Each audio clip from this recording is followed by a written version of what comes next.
սովորություն չունեմ ճիշտ չասելու։ Կրթության նախարարը պնդում է ինքը Ցեղասպանության թանգարան ինստիտուտի անձնակազմին չի ասել, թե տնօրենը հեռացվում է հուշահամալիրի շինաշխատանքները լավ չկազմակերպելու համար։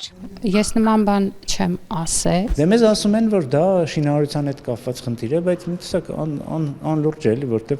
մենք ինչ կապ ունենք շինարարության հետ։ Թանգարան ինստիտուտից ոչ միայն Սուրեն Մանուկյանը, այլ աշխատակիցներ էին պնդում, որ արդեն նախկին տնօրեն Էդիտա Գզոյանին հրաժարական պարտադրելու հիմնավորումը կրթության նախարարությունից շինարարությունն է եղել։ Հետո լսեցին վարչապետից դա իր ցուցումն էր։ Նահանգների փոխնախագահին սադրիչ գիրք է նվիրել նախկին տնօրենը։ Ամերիկյան մամուլի արձագանքը հայերի դեմ ադրբեջանական ագրեսիայի վերաբերյալ 1905-1921 թվականներին։ Եղել է իրավիճակ, որը չպիտի լիներ, եւ այդ իրավիճակը ունեցել է իր հանգուցալուծումը։ Մենք ինքներս ենք որոշել, թե ինչ գրքեր նվիրել, եւ որևիցե անգամ որևիցե խնդիր չի եղել։ Այս պարագայում եւս մարդը բարձրաստիճան հյուր էր ԱՄՆ փոխնախագահ, եւ մենք շատ կուզենայինք, որ նա իմանար, թե ինչ է գրել ամերիկյան մամուլը։ Մենք դրա մեջ որևէ ինչ-որ բան չենք տեսել։ Եվ քանի որ ես ասացի, որ մենք պրոտոկոլից որևիցե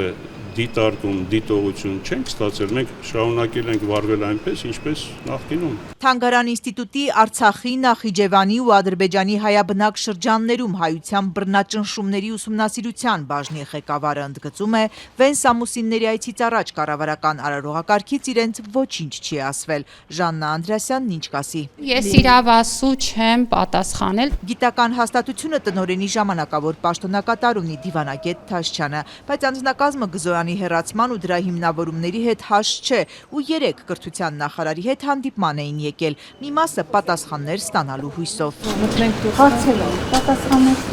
Մյուսները ի սկզբանե անհույս։ Ոչ մեկ գործնական ակնկալիք։ Իմ բաղով այդպես։ Ժամուկես տևած հանդիպումից գիտնականները դուրս եկան մտահոգ դեմքերով առանց որևէ բառ ասելու տրամադրության։ Միայն Հարություն Մարությանը Թանգարան ինստիտուտի նախկին տնօրեն ու նաև հոգաբարձուների խորհրդի արդեն նախկին անդամ համաձայնեց խոսել։ Մենք գիտնականներս Էդիտա Գզոյանին սադրիչ չենք համարում եւ ոչ էլ պատերազմի հրձիկ։ Նախարարությունում Գզոյանի տնօրինության էջը փակել են, գիտնականներին ասել գնացեք ձեր գործն արեք։ Մեզ վստահեցվեց, որ թեմատիկ փոփոխություններ, Արցախի հետ կապված հետազոտական ինչ-որ խնդիրներ ոչինչ չի փոխվելու։ Մենք շարունակելու ենք աշխատել այնպես, ինչպես աշխատում էինք նախկինում։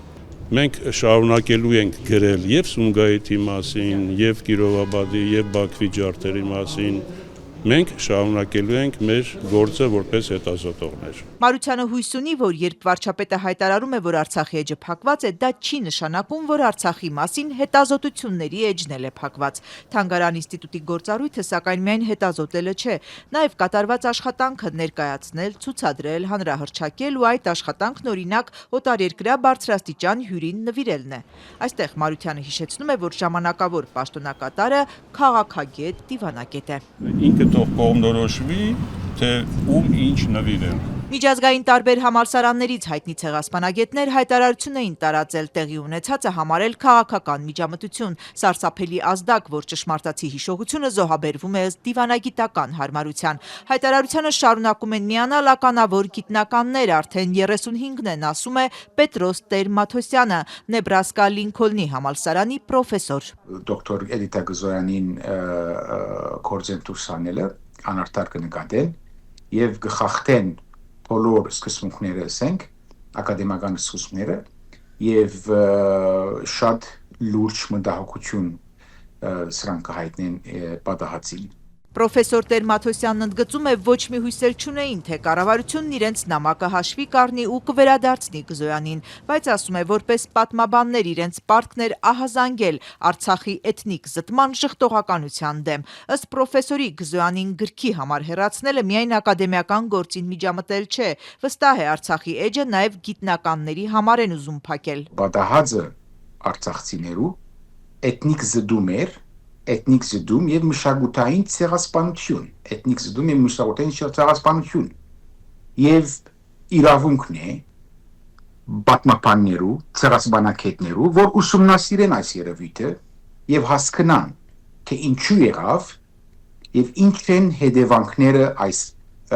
ոչրին։ Կարծում է աստիճանաբար կփակվեն օրինակ արցախցիների նյութական փոխհատուցման, մշակութային ժառանգության ոչնչացման վերաբերյալ գիտական թեմաները։ Արցախի բարբառով գուցե կարողանան զբաղվել գիտնականները, բայց ըստ պրոֆեսորի այս ինստիտուտի գործը բռնությունները հետազոտելն է եւ այդ աշխատանքը տարածելը։ Եթե գիտենք, որ ուսումնասիրությունը մնա միայն ուսումնասիրության ձիրեն ներս եւ չփորձենք աստել աբակա սերունդներու վրա,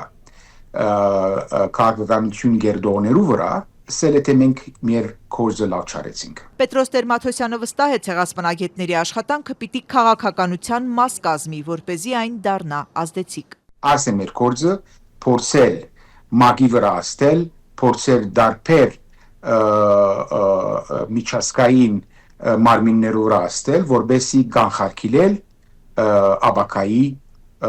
ոչրակորձություններ,